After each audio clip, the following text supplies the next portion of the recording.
Нашите дълбоки убеждения и вярвания формират така наречените програми в нашето подсъзнание.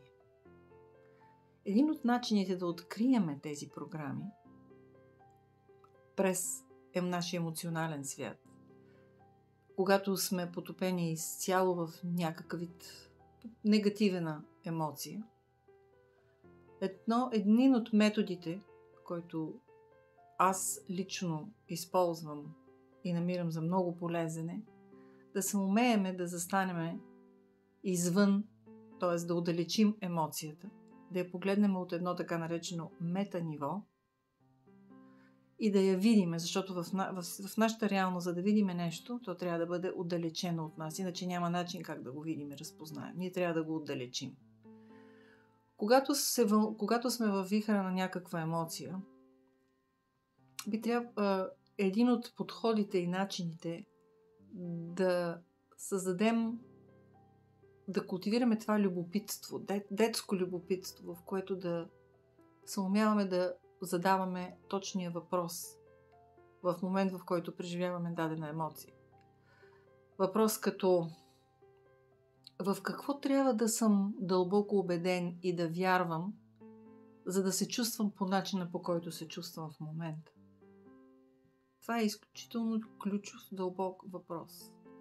Защото всяка породена емоция излиза и произлиза от дълбока травма или програма, изкривено виждане на нашето подсъзнание. Когато емоцията ни вълнува, хубаво е да я погледнем, да се опитаме да я отдалечим оптимално и да попитаме, да си зададем въпроса: в какво вярвам дълбоко, в какво съм убеден или убедена, за да изпитвам тази емоция в момента. Нещо трябва да вярвате, че е вярно за вас, че това е истина за вас. Може да не е всеобща истина, но това е в този момент вашата истина. И вашето емоционално тяло реагира. Така че опитайте се и запомнете този въпрос. В момента, в който усетите, че ви сте в вихъра, в центъра на някаква емоция, която ви обладава. Разбира се, тук говорим за негативните емоции. Задайте този въпрос. В какво съм убеден или убедена и дълбоко вярвам за себе си, че е истина, за да се чувствам по този начин, по който се чувствам в момента? Отговорът може да не дойде веднага и обикновено не идва по нашите традиционни начини, с имейл или текст меседж, но ако му дадете време и пространство, отговорът ще се появи. И тогава всъщност вие може да стигнете до произхода на емоцията, която в даден момент сте преживявали. Именно да разпознаете и да осъзнаете програмата, която се върти във вас и която всъщност съставлява всички тези вярвания и убеждения, които вие през различна опитност сте натрупали, повярвали сте и сте създали тази програма. По принцип, много е важно качеството на един въпрос, за да получите и качествен отговор.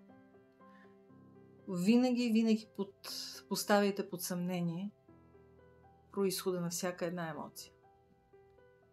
Тя никога не е предизвикана от ситуацията. Това за повечето хора е известно. Това винаги емоцията е продиктувана, възбудена във вас, следствие на някаква програма или ваше дълбоко убеждение, някаква истина, която вие сте повярвали дълбоко и подсъзнанието реагира адекватно по този начин, като предизвиква във вас тази реактивност или емоция. Пробвайте и вижте как ще се чувствате. Винаги това неотлъчно работи. Отговорът, както каза, може да не дойде веднага, може да не е светкавичен, но той по някакъв начин ще се появи в вашето информационно поле. От тук нататък пътя е малко по-различен, когато вече сте разпознали, уточнили и видяли каква е тази изкривена програма. Защото в момента, в който вие осъзнаете, 40-50% от проблема е решен. Надявам се да съм била от помощ с този съвет.